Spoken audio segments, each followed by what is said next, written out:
Did I eat raw meat? Yeah, we ate raw meat. Yeah. From what age to what age would you say?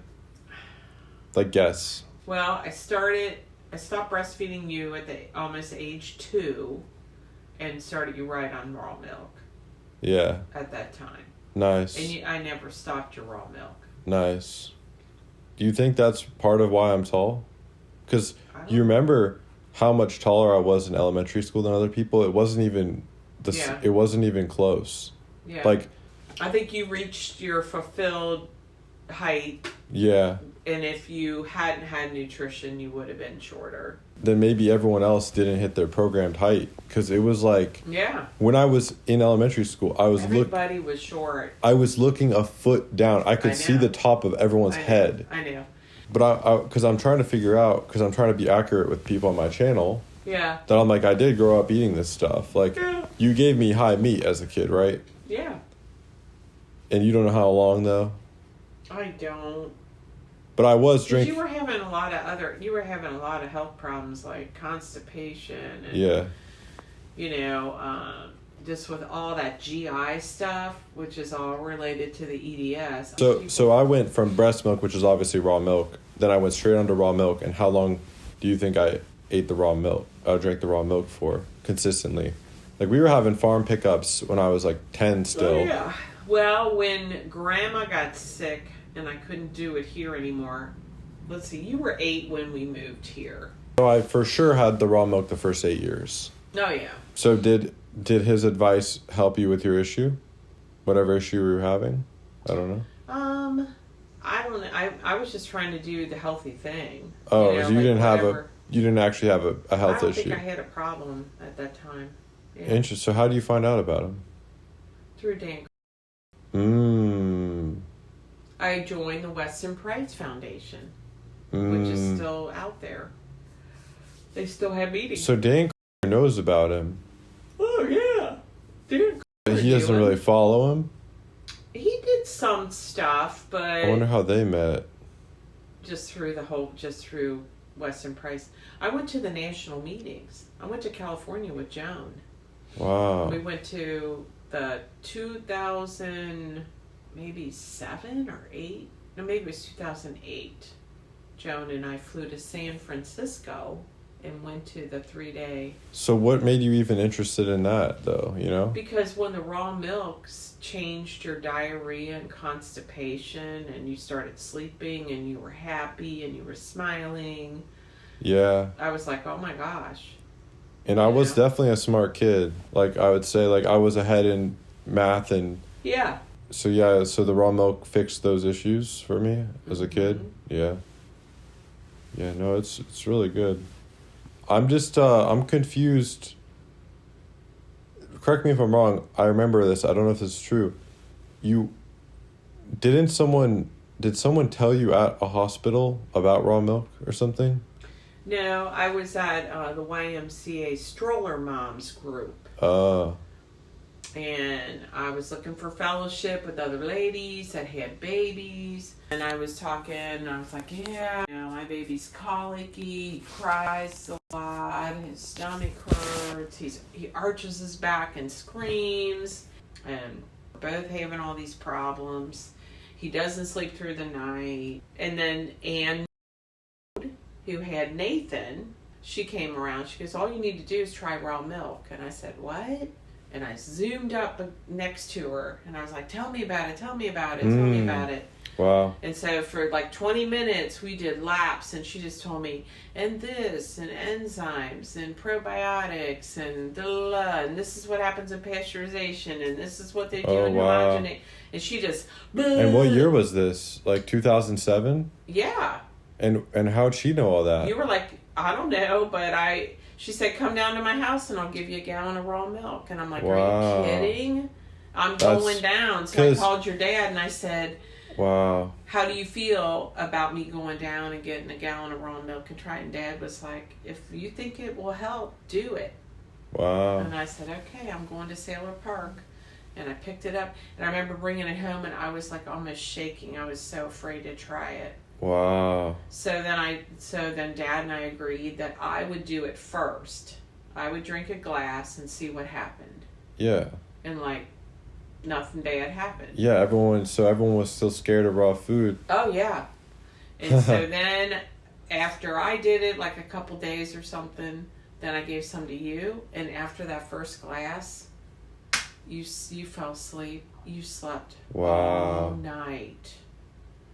You slept all night. That's a great story. It was a great story. That's crazy. You were underweight. You weren't achieving your weight. So then you start gaining weight. You started sleeping, and that's how you knew the raw milk. I was like, that's it. I don't need any more. So that lady was talking about probiotics, enzymes, and raw milk. I wonder, that sounds like right up Aajonus's. Well, I mean, it's just a fact. Yeah, but you think she knew him? I don't know. Because that's a combination of three. Because enzymes is a huge thing. She was a Weston A. Price Foundation member, and they knew they were raw milk. So when I went to that meeting, I learned a lot more. So because they had a whole talk on the enzymes. They had a whole talk on the probiotics.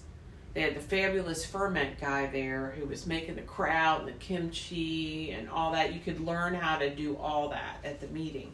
Right, because Weston A. Price, he just observed there were the fermented foods and everything. So that was after or before you knew about Aajonus, this woman giving... Oh, that was before. So that's you were like 20 months old. Okay, so that's what introduced you to that. So then you found Dan. So then I said to Anne, where do you get this milk? And she said, through Dan. Oh, no, I actually didn't know Dan yet. She said, we get it from a farmer in Kentucky, Gary. And I said, okay. She said, you have to buy a cow share. You can't just buy raw milk. You have to own part of the herd. And then, if you buy part of the herd, a herd share, then whatever milk the herd produces, then the people who own the herd split the milk up. It's all verbiage. It's all contractual stuff. Right. So anyway, the milk was coming across state lines from Kentucky to Ohio, which is illegal. Okay. So what happened was there was an FBI raid. The USDA, FBI, local sheriff, I think there was somebody else, staked out. And Kristen was the driver. So Kristen went across the state lines, took the milk, and brought it back to Ohio. And got busted by these four, got pulled over. Oh my God. Sirens. That's so pathetic. It's literally a healthy food. And they took all this milk and they dumped it in the side of the road. Shh. And I think they gave her a warning. Anyway, I told your dad I don't really want to be part of that group with this back and forth state lines. I don't want to have to worry about police and getting pulled over and all this kind of stuff. So they heckled her. They just destroyed all the product. She went home, told the group what happened, and the next week they went and got their milk. Yeah. And I'm like, I just don't want to be a part of that. So then that's when I found out about Dan. I'm like, well, he's in Ohio. No issue there. I don't have to cross state lines. It wouldn't be illegal, bringing the milk over. So stupid. So stupid. That's so funny. But then I liked Dan better anyway because he had all the other products. So I was getting our milk and meat and nuts and yogurt and butter and all that covered free. So that was a nice little perk. And that's what I really liked. And then you met Aajonus through him. Yep. He had, and then I continued to go to Weston Price meetings. When did you meet Aajonus? Like how? Like he came to Cincinnati? He was coming to Cincinnati and Dan put out an email, hey, does anybody want to come up? And we're going to have a raw meat dinner. And anybody who wants a consult, pay for your consult. So I went up to Dayton and went to that. Wow. Yeah. That's cool. So you talked to him. He held my hands and read my hands. Dang. That's so did cool. The palm reading. Bro, I don't know if you realize how big of a fan I am of him. Like, I don't know if you understand. Like, I think that's... Have you read his book? Of course. We Want to Live? Okay, do I have it every year? You got it somewhere. I just read it online. Oh, okay. I mean, I listened to all his lectures, Oh, okay. like throughout my research. Like, I mean, I agree with him like 95%. Yeah, but you're not vegetable and fruit. Yeah, the and all only that. thing I disagree with is really the vegetable juice. That's the only thing I disagree with. Like the celery Yeah. juice. Mm-hmm. And other than that, I mean, What do you think about him blending the sauces and putting that on the raw meat? I think from a sustainability point of view, I think a lot of It people keeps it interesting. would need it for right? the diet. So I think it's it's like the sauces are still pretty good. It's like butter and tomatoes and like Mm-hmm. it's like the sauces aren't really unhealthy. I mean I just ate 2 pounds of raw meat and it tasted great to me. Yeah. I don't need anything else when it's Yeah. good quality. Yeah. Like Dan's beef, perfect. Yeah. Store beef, nah, Yeah. meh, not really good meat. But Yeah. if it's good meat, I don't need a sauce. And when it's not ground meat, it's way Mm-hmm. better. The stew meat, way better.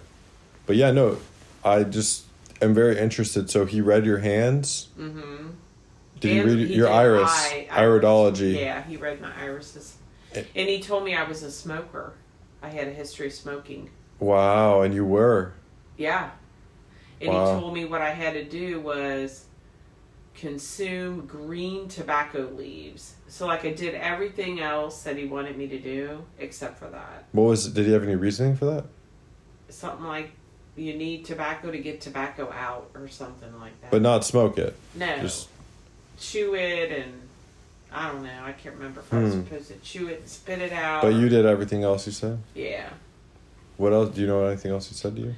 He just gave me a list of recipes, you know. Mostly it was the juices because I was already doing a lot of other stuff, you know. I was already doing a lot of meats and stuff, so Wow. So were you already eating meat raw then, or did you probably start? not much. did you but I start think I eating started meat eating raw? more. And from Dan? Yeah, Dan. So it tasted good. Oh yeah.